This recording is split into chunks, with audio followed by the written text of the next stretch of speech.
اور اس رات جو کرنے والے کام ہیں اس حوالے سے 2-3 احادیث. ایک تو یہ کہ حضرت عائشہ صدیقہ رضی اللہ عنہا فرماتی ہیں، یہ مستند روایت ہے، آج بھی میں نے 3-4 کتابوں کے اندر اس حدیث کو پڑھا، اس سے پہلے ایک کتاب سے دیکھا تھا، اس دفعہ 3-4 کتابوں میں، احادیث کی کتابوں میں دیکھا کہ یہ حدیث درج تھی. حضرت عائشہ صدیقہ رضی اللہ عنہا فرماتی ہیں کہ رسول اللہ صلی اللہ علیہ وسلم میرے ساتھ حجرے میں تشریف فرما تھے.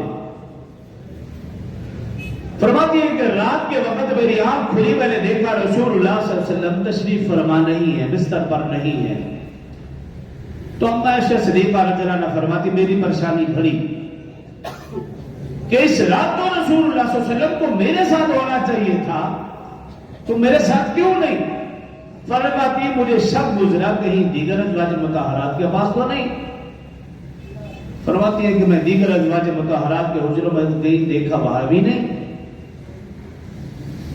تو پھر مجھے یقین ہو گیا کہ اب رسول اللہ صلی اللہ علیہ وسلم جنت البقیع قبرستان میں ہوں گے، مدینہ کا قبرستان.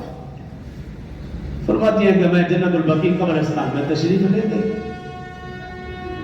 کہتی وہاں جا کر دیکھا رسول اللہ صلی اللہ علیہ وسلم تشریف فرما ہے. بعض روایات میں آتا ہے کہ میں خاموشی سے کھڑی ہو گئی کہ میں دیکھوں رسول اللہ صلی اللہ علیہ وسلم کیا فرما رہے.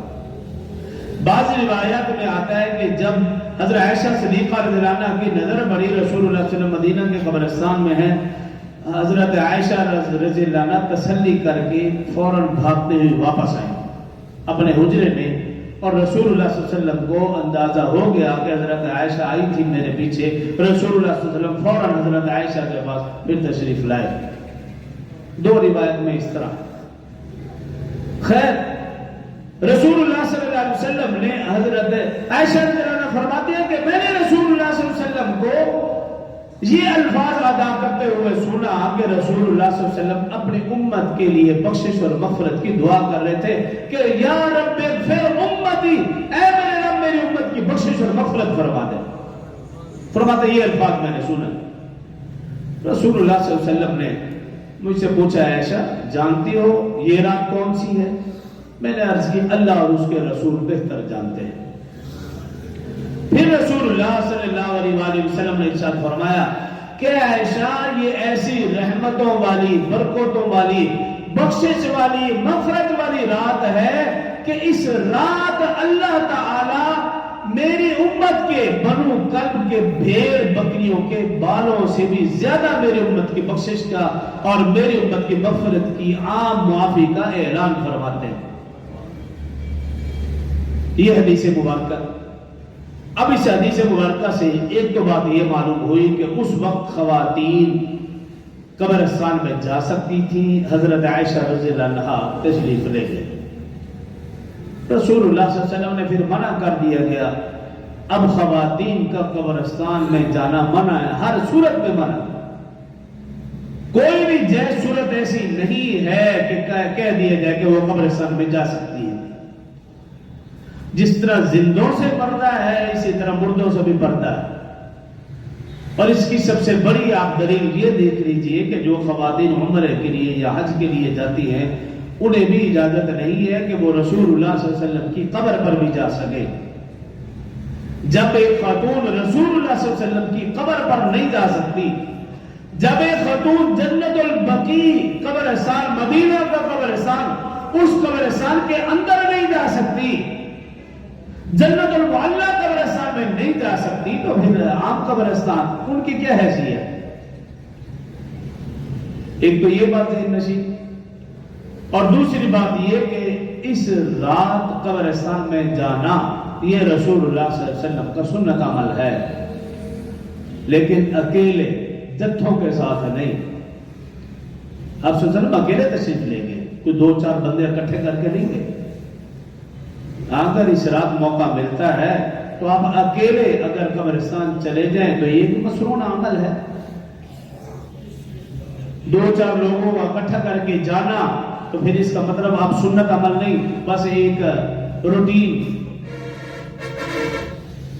اور تیسری بات یہ کہ یہ سمجھ کے مت لیں کہ روحیں ہمارا انتظار کر رہی ہیں، ہم جا کے پڑھیں گے تو ان کی بخشش ہوگی، مگر نہیں، ایسا نہیں، مسنون عمل ہے، اگر موقع مل جاتا ہے چلے جاتے ہیں، سارے ثواب کر لیتے ہیں تو ٹھیک ہے۔ ایک تو یہ اعمال رسول اللہ صلی اللہ علیہ وسلم اور صحابہ اہل بیت کی زندگیوں سے ثابت ہے، اور دوسرا حضرت علی رضی اللہ عنہ راوی ہیں، رسول اللہ صلی اللہ علیہ وسلم نے ارشاد فرمایا، اس رات کے حوالے سے فرمایا قوموا لیلہا وصوموا نہارا، یہ دعا مانگیے۔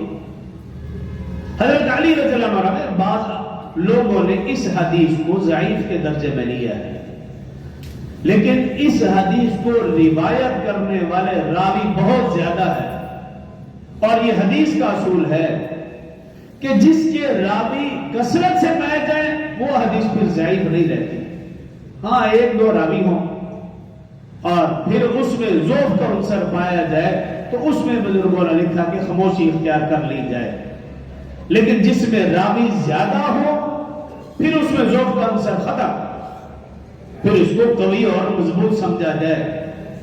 یہی وجہ ہے کہ اہل سنت والجماعت کا ہمیشہ سے یہ عمل رہا ہے کہ اس حدیث کے پیش نظر وہ اس رات کو عبادت میں گزارنے کا بھی کہتے ہیں اور دن کو روزہ رکھنے کا بھی کہتے ہیں۔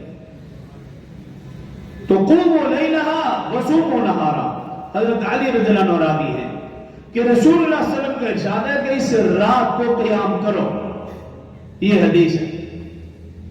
ہاں جو قیام کا طریقہ ہے وہ مخصوص نہیں ہے، کسی بھی طرح سے کسی بھی حدیث سے ثابت نہیں ہے کہ اس رات کو ہم نے قیام کرنا ہے تو کیسے کرنا ہے۔ بعض بزرگوں نے اپنی طرف سے لکھ دیا صلاۃ الخیر ہے، صلاۃ الفیہ ہے، ہزاری نماز ہے، 100 رکعت والی کوئی نماز ہے، یہ ایک اپنا ایک ترتیب ہے، اس کا قرآن حدیث سے کوئی ثبوت نہیں۔ اپنی ترتیب میں آسانی سے انسان جیسے چاہے اس رات کو عبادت اور ریاضت میں گزار سکتا ہے، لیکن یہ کہنا کہ فلاں طریقے سے نماز پڑھیں گے تو زیادہ ثواب ہے، 100 رکعت پڑھیں اور اس انداز سے پڑھیں تو زیادہ ثواب ہے، یا 1000 رکعت کا ثواب ملے گا، ایسا کچھ بھی نہیں ہے۔ اپنے انداز میں جیسے چاہیں عشاء کی نماز پڑھیں، عشاء کے بعد قرآن پاک کی تلاوت میں لگ جائیں، صلاۃ التوبہ کے نفل پڑھنا شروع کر دیں، صلاۃ الحاجہ کے نفل پڑھنا شروع کر دیں، صلاۃ الشکر کے نفل پڑھنا شروع کر دیں، تہجد کا وقت ہو تہجد کی نیت سے آپ 8 رکعت پڑھو، 12 رکعت پڑھو، یہ جس انداز میں چاہے عبادت اور ریاضت کے ساتھ اس رات کو گزارا جا سکتا ہے، لیکن قرآن و حدیث سے، رسول اللہ صلی اللہ علیہ وسلم کی زندگی سے، صحابہ اہل بیت اعظام کی زندگی سے کوئی مخصوص طریقہ اس رات کی عبادت کا نہیں ہے، اور نہ ہی